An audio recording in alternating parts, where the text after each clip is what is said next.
안녕하세요. 지금 이 사람 임수민입니다.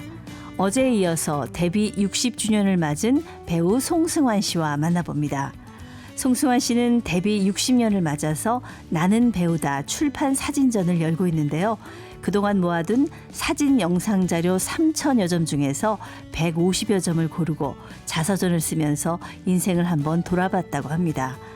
남과 다른 길을 걷고자 하는 개척자 정신 덕에 송승환 씨가 이룬 최초의 기록들도 많은데요. 정해진 대본이 아닌 어떤 일이 벌어질지 알 수 없는 인생 대본 앞에서 즉흥 연기를 하고 삶을 만들어간 배우 송승환 씨 지금 만나봅니다.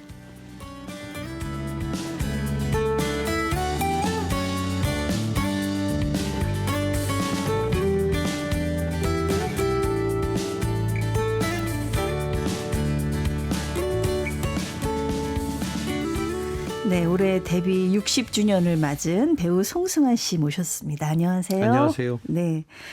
어제 얘기 듣다 보니까 그 80년대 초반 그 시절은 정말 몸이 12개라도 부족할 만큼 바쁜 그런 시간을 보내셨어요. 오죽하면 하루를 3등분해서 사셨겠어요. 예. 이렇게 이제 60년 정리하면서 이렇게 정리해 놓은 기간을 제가 또 보니까 이 배우로서의 기간도 있지만 또 많은 시간 학교에 있으셨더라고요. 네. 2005년부터 2020년까지 15년 동안의 기간은 나를 설레게 하는 것들 이렇게 정리를 하셨던데요.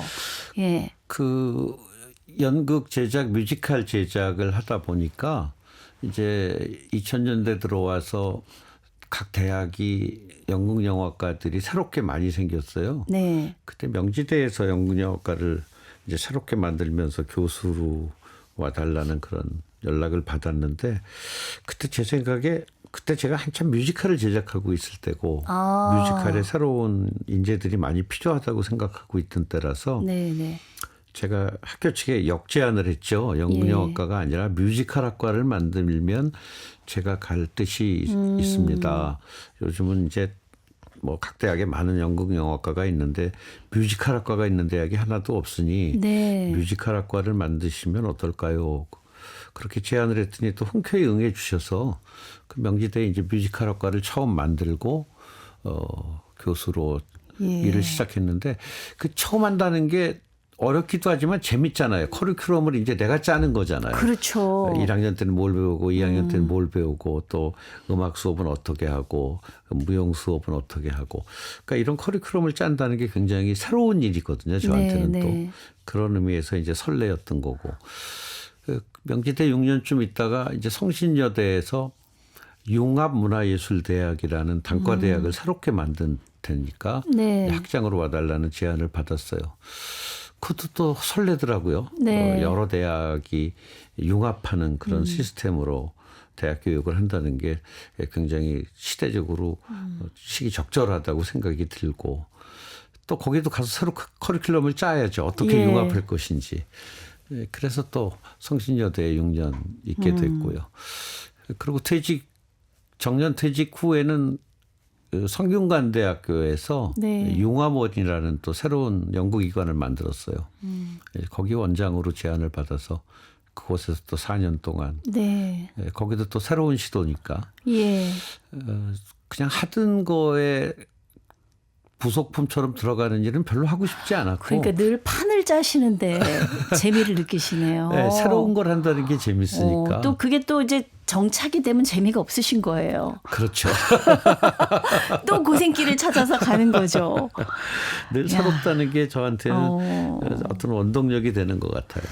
그러니까 지금 사실 우리나라 뮤지컬 뭐 인구들은 엄청나지 않습니까? 예, 저희 집에도 뭐 뮤지컬 마니아가 한 분 있으셔서 버는 수입의 한 절반은 거기다 쓰는 분이 그런 분들이 많죠. 젊은 분들 중에. 저희 딸이 그렇거든요. 근데 이 우리나라 어떤 뮤지컬이 꽃피울 수 있었던 이 저변에 송승환 씨가 계셨군요. 아이 뭐 저뿐만 아니라 많은 사람들이 노력한 건데 저도 뮤지컬을 워낙 좋아했기 때문에 네네. 제가 처음으로 공연 제작한 거는 78년도거든요. 네. 그때 제가 첫 제작한 연극이 저의 모노드라마였고 두 번째 제작한 연극이 뮤지컬이었어요. 네. 네, 그만큼 그때가 78년도니까 제가 21살 때 제가 각색하고 연출하고 제작한 로브라는 뮤지컬로 그 당시 무대에 올린 게 그 당시 우리나라 뮤지컬이 거의 없을 때거든요. 뮤지컬이라는 거는 그냥 텔레비전에서 저는 뭐 사운드 오브 그렇죠. 뮤직, 사운드 오브 뮤직 웨스트사이드 정도. 스토리. 예. 그 정도만 생각하는 그렇죠. 거지 무대에서 뮤지컬을 본다? 이런 거는 생각 못 했던 것 같아요. 맞아요. 예. 그러던 시절에 저는 뮤지컬에 관심이 많아서 그런 뮤지컬들을 일찌감치 제작하기 시작했었죠. 네. 그러니까 우리나라 최초의 뮤지컬 학과가 송승환 씨 제안으로 만들어졌는데 지금은 엄청난 인기 학과입니다. 사실은 네. 뮤지컬 학과가 이 명지대 뮤지컬 학과 처음에 만드셨는데 거기 배출한 스타들이 굉장히 많더라고요. 아이돌 스타들도 좀 있고요. 네. 뭐 지금 현역으로 뮤지컬에서 활동하고 있는 배우들도 있고 뭐 동방신기라는 팀이 한때 굉장히 인기 있었죠. 시아준수하고 윤호가 여기 출신이에요. 그 친구들이 예. 명지대 뮤지컬 학과를 나왔고 또 샤이니의 키. 네. 와, 시스타의 보라도 여기 나왔네요. 네. 박보검 씨도 나오셨는데요. 맞아요. 이야, 스타의 산실이 됐네요. 네. 이 참 개척자 정신이 누구보다 강한 그런 연기자가 아니셨나 싶습니다. 이 데뷔 60주년을 기념해서 발간한 책 나는 배우다에 보니까요. 본인의 인생을 이렇게 정리하셨더라고요. 비현실적 설정과 극단적인 롤러코스터 인생. 미리 읽었다면 단박에 거절했을 이 드라마의 주인공이 나였다. 뭐 평범하지는 않았던 것 같아요. 제가 어릴 때 처음 방송국의 배우, 아역 배우로 데뷔했을 때만 해도 평범한 집안이었어요. 그런데 그 후 얼마 있다가 이제 아버님 사업이 실패하시고 또 병환을 앓으시고 하면서 졸지에 제가 소년 가장이 된 거죠.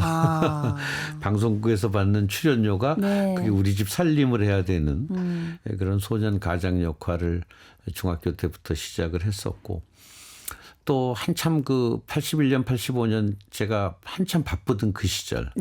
그 시절에 또 집안이 한번 크게 기울면서 남들은 이제 정말 스타라고 할 때 저는 친구 집에 방 한 칸 얻어서 있어야 했고 부모님들도 저쪽 변두리에 작은 방 한 칸 옮겨서 가족들이 이렇게 헤어져야 하는 이제 그런 경제적인 좀 고통이 있었어요. 그럼 한참 제일 잘 나갈 때 그런 힘든 일이 있으셨던 거예요? 그랬죠. 와, 그러면 진짜 남들은 상상도 못할 거 아니에요. 그렇죠. 그래서 설마 했겠죠. 그래서 그런데 어쨌든 저는 그때 그렇게 바쁘면 사실 돈도 많이 벌잖아요. 그럼요. 네, CF도 하고 이제 그걸 이제 부모님 빚 갚는데 다 써야 했으니까 굉장히 좀 허탈하기도 하고 허무하기도 하고 그랬죠.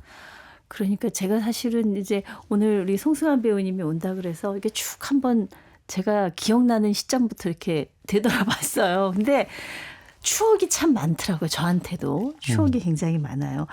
그때 이제 초등학교 3학년 때 그 이제 라디오 KBS 라디오 음방울과 차돌이 이제 그걸로 데뷔를 하셨다고 했는데 그리고 나서 이렇게 하신 그 드라마들이 있었잖아요. 어린이 드라마들. 네네. 똘똘이의 몸. 똘똘이가 김정은 씨가 아니었나? 그거는 그 다음 똘똘이일 그 다음, 거예요. 처음 똘똘이는 원조 똘똘이는 돌아가신 구민 선생님이셨어요.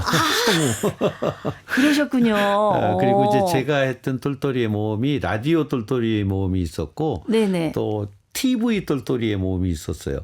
그 당시에는 똘똘이의 모험이 어린이들한테는 마치 고전처럼 그렇게 유명한 작품이었거든요. 텔레비전도 있고 라디오도 있었군요. 제가 라디오 똘똘이 모험도 주인공을 했고 이제 TV 똘똘이 모험 주인공도 했고 그 다음에 이제 김정은, 강수현 이런 친구들이 그 뒤군요. 모험을 했고. 저는 지금도 그 노래 뭐 똘똘아 같이 가. 그 있죠. 그 멜로디가 지금 아주 어린 시절에 들었는데도 얼마나 인기 드라마였는지. 그렇죠. 그러니까 뭐 그것뿐만 아니라 많은 어린이 드라마에 나오셨던 것 같아요. 뭐 라디오에서는 이제 소공자라든가 이런 세계 명작을 또 어린이 드라마로 했던 시절이 있었어요.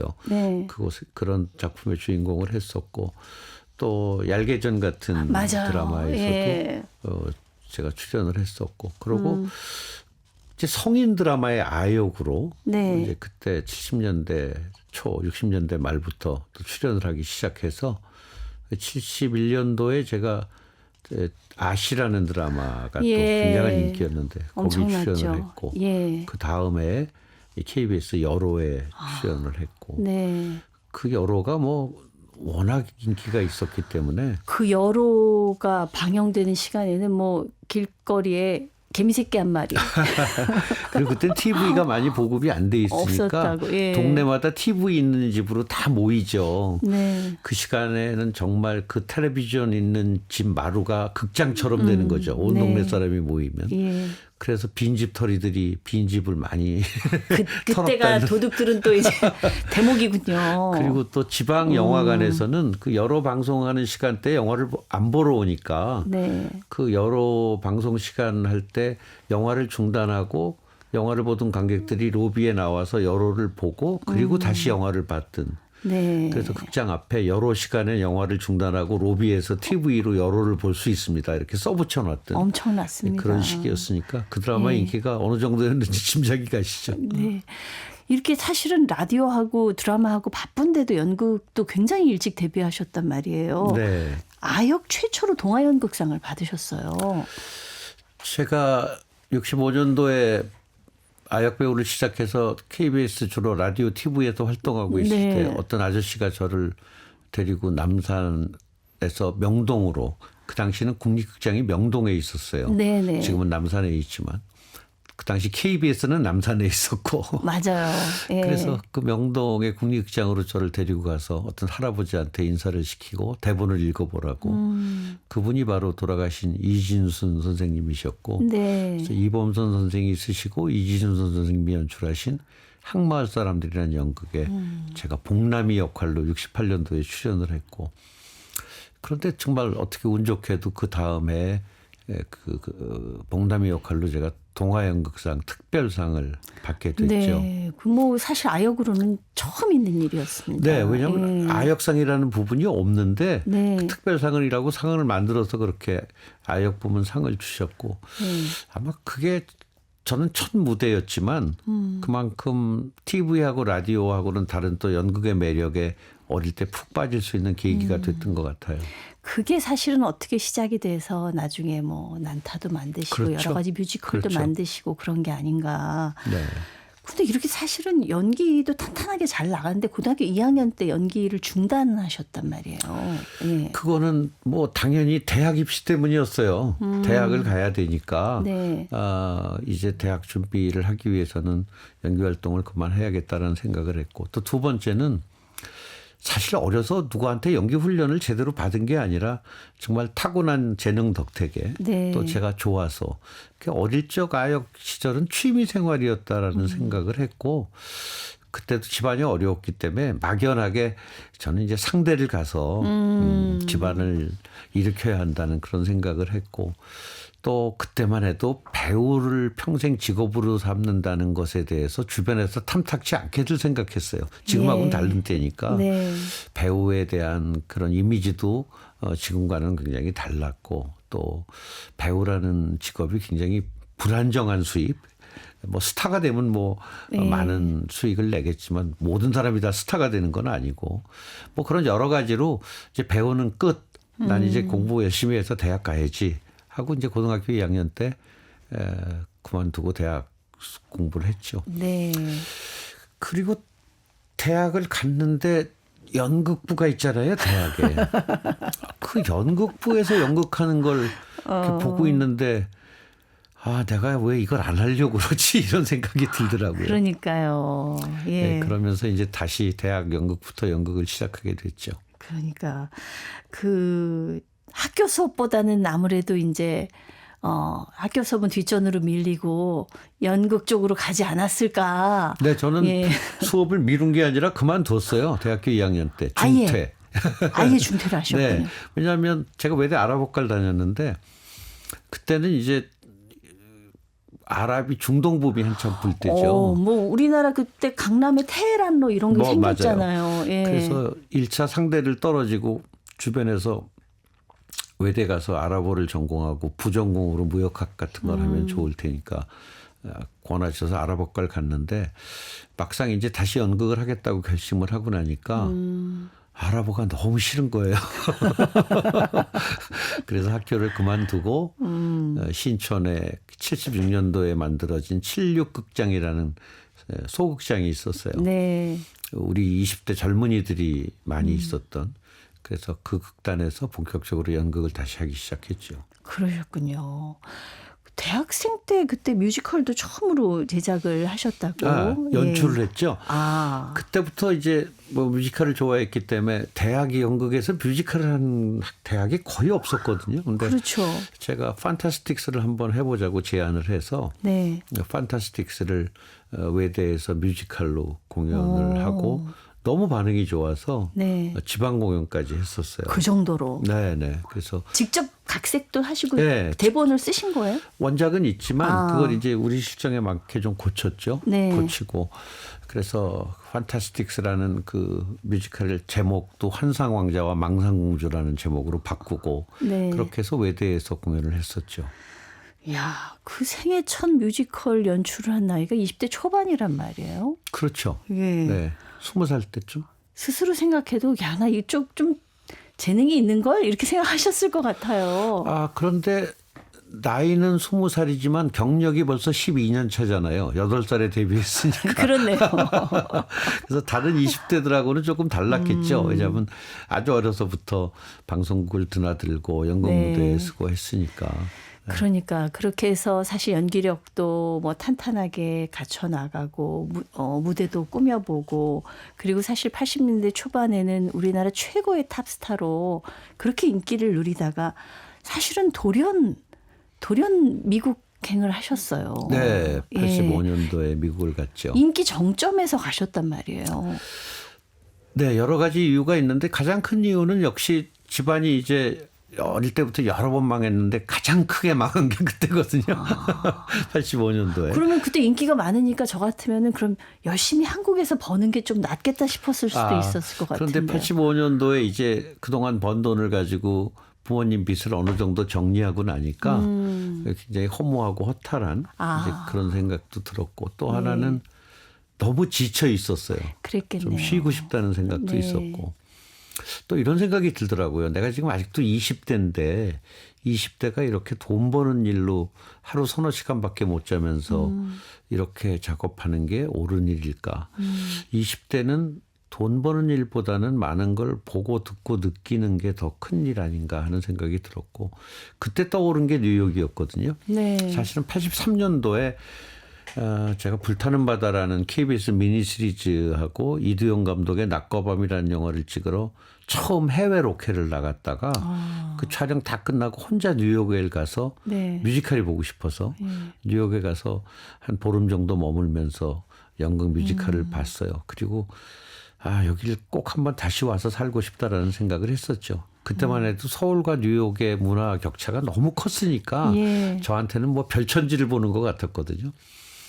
그런 기억이 83년도에 있었으니까 85년에 그 83년도에 그 기억이 다시 살아나면서 뉴욕으로 가야겠다 그런 생각을 하고 떠나게 됐죠. 그러니까 그 당시에 연극이나 뮤지컬을 했던 분의 입장에서 브로드웨이를 보고 나면 진짜 너무 부럽고 동경의 대상이었을 것 같아요. 워낙 우리랑 격차가 컸고 지금은 뭐 이제 브로드웨이나 서울이나 거의 동시간대에 같은 뮤지컬을 관람하는 시대가 됐지만 그때만 해도 워낙 격차가 컸고 또 무대에 여러 가지 뭐 무대 장치나 의상이나 음향이나 조명이나 모든 게 보면 다 놀라웠거든요. 네. 그런 시절이니까 85년도에 좀 쉬어야겠다. 그리고 그 쉬는 기간에 서울보다는 뉴욕에 가서 몇 년 동안 보고 듣고 느끼는 게 나한테 더 큰 재산이 될 것 같다. 이런 생각을 하고 85년도에 뉴욕을 갔죠. 근데 그때 이제 망하셨다고 망해서 이제 미국 갔다 그러면 이제 뭘 든든히 돈을 갖고 가지는 돈이 않으셨을 것 없었죠. 같아요. 그래서 뭐 그때 한 3, 4천 불 가져간 것 같아요. 마지막으로 고별 공연을 했어요. 일어나라 알버트란 연극으로 고별 공연을 해서 그거에서 조금 번 돈 가지고 뉴욕에 가서 뉴욕은 다행히 집을 한 칸 얻으면은 보증금이라는 게 없더라고요. 2달치 월세만 내면 집을 빌릴 수 있으니까. 월세가 비싸잖아요. 근데 그때도 비쌌을 것 그때는 같아요. 그렇게 아닌가요? 비싸지 않았어요. 네. 그래서 2달치 뭐 저야 조그만 방 하나 빌리는 거니까 2달치 월세 내고 또 뉴욕에선 차가 있어야 하는데 제가 그때 포드 스테이션 웨건 4,800cc짜리 중고차를 500불 주고 샀어요. 그리고 올 때 300불에 팔고 왔어요. 야, 굉장히 남는 장사 하셨는데요. 그러니까 집었는데 한 500불 들고 차 사는데 500불 들고 그다음에 기본적인 뭐 침대 의자 이런 건 있어야 되잖아요. 그런 거 예. 사는데 한 500불 들고 한 2, 3천 불로 뉴욕에서 시작했던 것 같아요. 근데 혼자 가신 게 아니잖아요. 지금 네, 아내분하고 같이 가셨죠? 그때 약혼하고 와이프랑 같이 갔으니까 그렇게 이제 집 구하고 차 구하고 그다음부터 집사람도 아르바이트 시작하고 저도 네. 아르바이트 하고 그러면서 보니까 집세 내고 먹을 거 먹고 그리고 일주일에 연극 뮤지컬 한 편 볼 수 있을 정도는 되더라고요. 근데 사실 뭐 언어도 그렇게 뭐 잘 되지는 않았을 네, 것 같은데 뭘 해서 먹고 사셨어요? 그러니까 뭐 할 수 있는 일이 한계가 있잖아요. 저는 프리마켓이라고 그러죠. 벼룩시장. 예. 벼룩시장 가서 시계 장사했어요. 그때 전자시계가 처음 나왔을 때인데 네. 도매상에서 뭐 1불, 2불에 뛰어다가 한 5불에 파는 그런 시계 장사도 하고 부인은 어떤 일을 하셨어요? 집사람도 뭐 한국 분들 그 연극하는 선배들이 있었거든요. 그 선배들 부인들이 일하시는 곳에 가서 이런저런 일 도와주고 이야. 그렇게 하면서 같이 아르바이트를 했죠. 한국에서는 완전 스타인데, 네. 그렇죠? 청춘 스타인데, 송승환인데 거기서 좌판 펴놓고 근데 뉴욕이니까 아무도 절 못 알아보니까 예. 뭐 마음이 편한 거고 그 프리마켓에 가끔 한국 분이 오세요. 관광 네. 오신 분들이 제가 기억이 나는 게 크리스마스 시즌에 프리마켓에서 제가 막 좌판 깔아놓고 시계 팔고 있는데 어떤 한국 여자분이 오시더니 송승환 씨 아니냐고 저한테 네. 물어보시더라고요. 그래서 맞다고 그랬더니 그분이 참 용감하시네요. 그러시더라고요. 그러니까 제가 네. 거기서 이 좌판 깔고 이 전대 이렇게 차고 시계 파는 게 되게 용감해 보이셨나 봐요. 예. 참 용감하시네요. 그렇게 얘기하시고 가셨던 기억이 나요. 사실 그러니까 너무 스타기 때문에 우리나라에서는 엄두가 안 나는 일이었을 것 같아요. 그렇죠. 근데 예. 거기 누구도 날 알아보지 않으니까 그런 거 신경 안 써도 되고 두 번째는 이렇게 돈을 벌어야 일단 집세를 내고 네. 빵을 사고 먹고 살아야 되니까. 먹고 살 걸 준비해야 되니까 또 보고 싶은 뮤지컬을 네. 보려면 돈을 벌어야 하니까 그건 해야 되는 거죠. 그 뉴욕에서 3년 지내셨는데 네, 뉴욕에서의 3년이 어떤 시간이었던 것 같으세요? 저한테는 정말 행복한 시간이었어요. 왜냐하면 그 일 자체가 처음 해보는 일이지만 고생스럽다기보다는 재밌었어요. 네. 제가 이렇게 물건을 팔아본 적이 없잖아요. 저는 그거 시계 팔 때도 전자시계 뭐 2불 3불짜리인데 취프라이스 뭐 이렇게 한국에서 왜 남대문 시장에서 싸요 네. 하고 박수치고 그러잖아요. 네. 저도 이제 취프라이스 그러면 막 박수치면서 팔았거든요. 그랬더니 어떤 그 미국 친구가 저한테 오더니 프리마켓 선배죠. 네. 좌판 깔고 하는 선배 취프라이스라고 그러면 안 된다고. 뭐라고? 굿프라이스라고 그러라. 취프라이스라고 그러면 싸구려로 알아 안 사니까 굿프라이스라고. 아우 땡큐 베리 마치. 그 다음 날부터 굿프라이스 하면서 이제 박수 치면서 파는 거죠. 그런 게 너무 재밌었어요. 2, 3불짜리 시계 팔면 얼마나 남아요? 그러니까 2, 3불에 뛰어다가 4, 5불에 파는 거니까 뭐 한 1, 2불 팔죠. 하나 팔면. 근데 나쁘지 않네요. 크리스마스 시즌에는 하루에 한 4, 500불 벌었어요. 장사에 소질이 있으셨네요. 아니 그게 아니라 크리스마스 때 되면 프리마켓에 사람들이 굉장히 많이 와요. 네. 주로 이제 싸게 크리스마스 선물 사려고 많이 오거든요. 그래서 네. 시계도 잘 팔았고 겨울이면은 뭐 따뜻한 부츠 같은 것도 팔고. 예. 근데 그것도 고통스럽고 고생스럽다기보다는 생전 처음 해보는 일인데 나름 재미있었고 그걸 매일 하는 게 아니거든요. 프리마켓은 열리는 장소가 있어서 일주일에 한 3일 그리고 나머지 3일은 이제 한국 방송 가서 아르바이트 네. 또 DJ도 하고 그리고 여행도 많이 다녔어요. 네. 그 500불짜리 차 타고 여행도 많이 다니고. 근데 여행 갈 돈이 없는 날은 그냥 센트럴파크에 가서 네. 돗자리 깔아놓고 김밥 먹고 그러면서 음악 듣고 책 보고 그 시간이 너무 좋았죠. 돈은 없었지만 행복했던 시간. 돈은 없지만 시간이 많잖아요. 한국에서는 돈은 많은데 그걸 쓸 시간이 없었잖아요. 그렇네요. 근데 그 돈 써보지도 못하고 다 날렸고 네. 미국 가니까 돈은 없지만 시간이 많으니까 그 시간이 많다는 게 너무 행복했죠. 1988년에 귀국을 하셨는데 귀국할 때도 빈손으로 들어오셨다면서요? 아, 사실은 미국에서 집사람이랑 저랑 열심히 돈을 모았어요. 네. 그래서 한 5,000불 정도를 모았는데 그 당시 환율이 700원대니까 계산해 보니까 한 350만 원 되더라고요. 네. 근데 서울에 그때 신반포에 17평짜리 월세 아파트 보증금이 500이래요. 많이 올랐어요, 그동안. 예. 제가 미국 가 있는 동안. 그러니까 5,000불 열심히 모았는데 월세 보증금도 안 되잖아요. 그래서 제가 집사람한테 우리가 미국 올 때도 맨손으로 왔는데 우리나라 한국으로 고국으로 돌아가는데 무슨 돈을 가지고 가냐. 이 5,000불을 다 쓰자. 그래서 5,000불을 와이프랑 배낭 메고 유럽을 3개월 돌아다니면서 다 쓰고 그리고 맨손으로 들어왔죠. 정말 멋지기는 한데 대책은 없네요. 아니, 대책도 세웠어요. 제가 그렇게 그래요? 대책 없는 사람은 아니라 네. 그래서 유럽 여행하고 다 쓰고 돌아와서 이제 한국에 여기저기 전화를 했죠. 네. KBS PD들한테도 전화하고 영화사 네. 사람들한테도 전화하고 그랬더니 KBS에서 언제 들어오느냐. 또 네. 제가 9월 10월쯤 들어간다 그랬더니 그러면 가을 개편에 맞춰서 밤을 잊은 그대에게를 다시 하겠느냐. 그래서 그거 오케이 섭외해 놓고 또 영화사 몇 군데 전화했더니 언제 들어오냐. 뭐 9월 10월 간다. 들어오는 대로 새 영화 한 편을 찍자. 네. 그래서 들어오자마자 영화사 가서 계약금 받아서 월세 아파트 보증금 내고 그리고 KBS에서 밤을 잊은 그대 하면서 매달 받는 돈으로 생활하고 그렇게 서울 생활을 시작했죠. 다 계획이 있으셨군요. 네. 자, 한국에 들어와서 또 송승환의 인생에는 어떤 일이 펼쳐졌을지 저희가 내일 또 모시고 얘기를 들어봤으면 좋겠습니다. 오늘 말씀 감사합니다. 네, 감사합니다. 네, 올해로 데뷔 60주년을 맞이한 배우 송승환 씨와 함께했습니다.